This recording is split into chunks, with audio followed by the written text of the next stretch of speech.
How to find centre of gravity. अगर हमें एक लोड दिया गया और हमें बताया जाता है इसका सेंटर मालूम करना है, सेंटर ऑफ ग्रेविटी मालूम करना है। सेंटर ऑफ ग्रेविटी मालूम करना क्यों ज़रूरी है?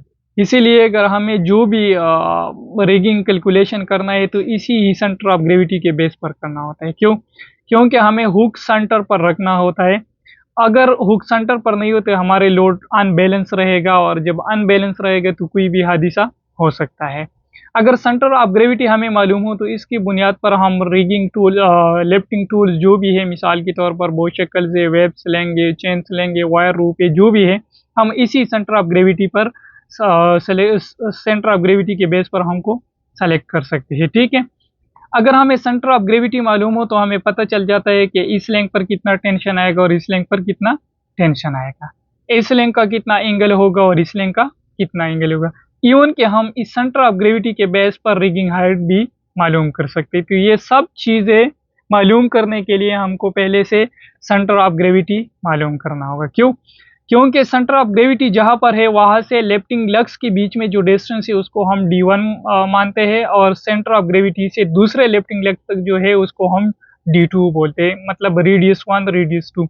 और उसी ही बुनियाद पर हम क्या मालूम कर सकते हैं, रिगिंग हाइट मालूम कर सकते हैं, स्लैंग का लेंथ मालूम कर सकते हैं, स्लैंग एंगल, ये सब चीज़ें ही सेंटर ऑफ ग्रेविटी की मदद से मालूम किया जा सकते हैं। तो इसीलिए हमको सेंटर ऑफ ग्रेविटी मालूम करना ज़रूरी है। अभी आते हैं लोड के डिस्क्रिप्शन पर थोड़ा, कि लोड हमारे पास क्या है। यहाँ से लेकर यहाँ तक क्या है 2 मीटर है, और फिर यहाँ से लेकर यहाँ तक क्या है 6 मीटर है। मतलब एक्स एक्सिस पर मतलब उसका लेंथ कितना है 6 मीटर है। फिर यहाँ से लेकर यहाँ पर यहाँ तक कितना है 2 मीटर है, और फिर यहाँ से लेकर यहाँ तक कितना है 3 मीटर है। मतलब टोटल हमारे पास क्या है 5 मीटर है। हाइट 5 मीटर है और लेंथ हमारे पास क्या है 6 मीटर है। लेकिन ये दो पार्ट है, एक ये पार्ट है और एक ये। तो इसको मैं पार्ट ए बोलता हूँ और इसको पार्ट बी बोलता हूँ। पार्ट ए का वेट कितना है 10 टन है, और पार्ट बी का कितना है 8 टन है। तो हमें पहले क्या मालूम, फार्मूला क्या है एक्स बार। मतलब अगर मैं एक्सिस में मालूम करना हो, यहाँ से लेकर यहाँ से शुरू करो, यहाँ हमारा क्या है रेफरेंस पॉइंट है, तो यहाँ से सेंटर ऑफ ग्रेविटी कहाँ रहेगी, मतलब यहाँ से लेकर अगर मैं इस तरफ जाता हूँ तो सेंटर ऑफ ग्रेविटी कहाँ पर होगी, तो इसको मैं एक्स बार कहता हूँ।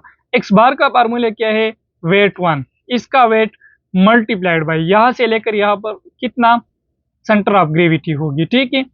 फिर इसका वेट 2 या wait B multiplied by x2, यहाँ से लेकर यहाँ तक कितना सेंटर ऑफ ग्रेविटी होगी, मतलब कितना हाफ इसका होगी।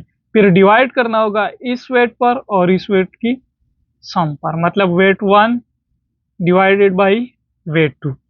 इसीलिए हमें मतलब नीचे से ऊपर की तरफ सेंटर ऑफ ग्रेविटी कहाँ पर होगी, तो उसको मैं वाई बार बोलता हूँ। वाई बार का फार्मूला क्या होगा वेट 1 मल्टीप्लाइड बाई y1, मतलब इसका हाफ क्या होगी, सेंटर ऑफ ग्रेविटी इसका क्या होगी, plus wait 2 multiplied by y2, मतलब इसका हाफ क्या होगा। डिवाइड करना होगा किस चीज़ पर, वेट 1 प्लस वेट 2, मतलब इस और इन दोनों की सम पर डिवाइड करना। तो सबसे पहले मैं x1 मालूम करता हूँ ये। ठीक है। x1 क्या होगी, यहाँ से लेकर यहाँ तक कितना डिस्टेंस है 2 है। ठीक है। तो 2 को 2 पर डिवाइड करना होगा, तो x1 हमारे पास क्या आ जाएगी 1 मीटर आएगी। ठीक है। इसका x1 1 मीटर आएगी। फिर x2 क्या, x2 यहाँ से लेकर यहाँ तक 4।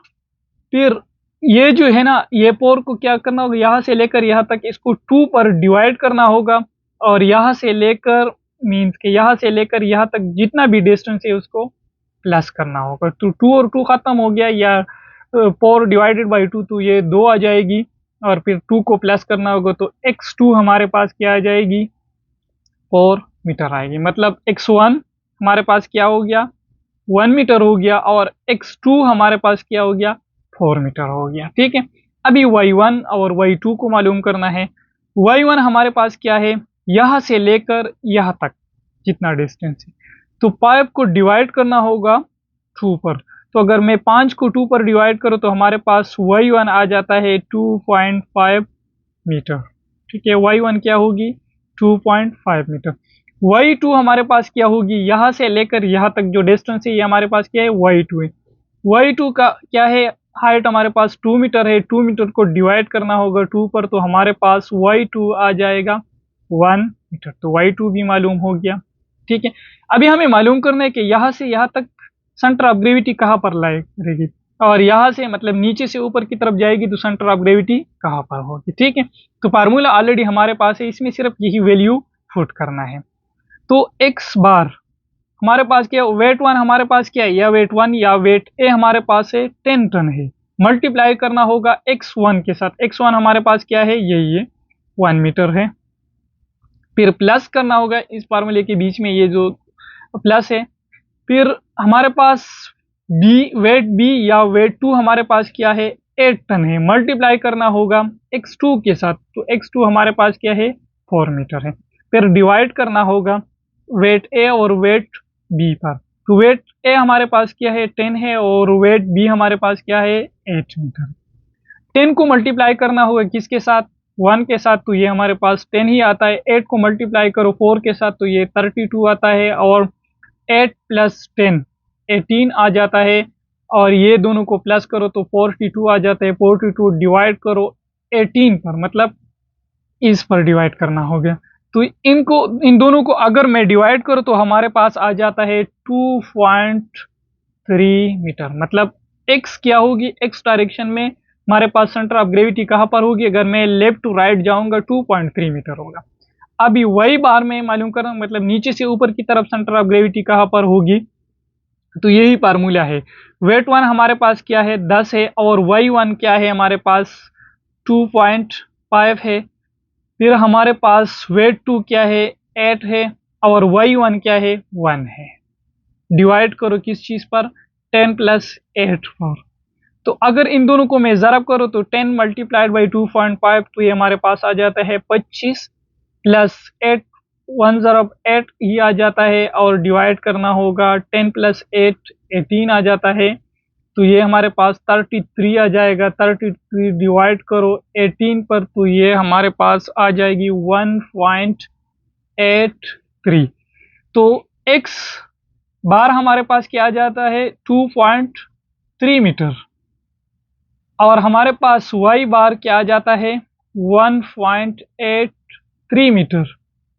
मीन्स कि यहाँ से अगर ये हमारे पास क्या है, x and y axis and axis है, तो यहाँ से हमें कितना दूर जाना होगा, मीन्स के यहाँ से 2.3, और नीचे से कितना 1.83। तो यहाँ पर हमारे पास क्या रहेगी, सेंटर ऑफ ग्रेविटी। मीन्स यहाँ से मैं आ जाओ 2.3 मीटर, और नीचे से कितना 1.8 मीटर, तो यहाँ पर सेंटर ऑफ ग्रेविटी रहेगी।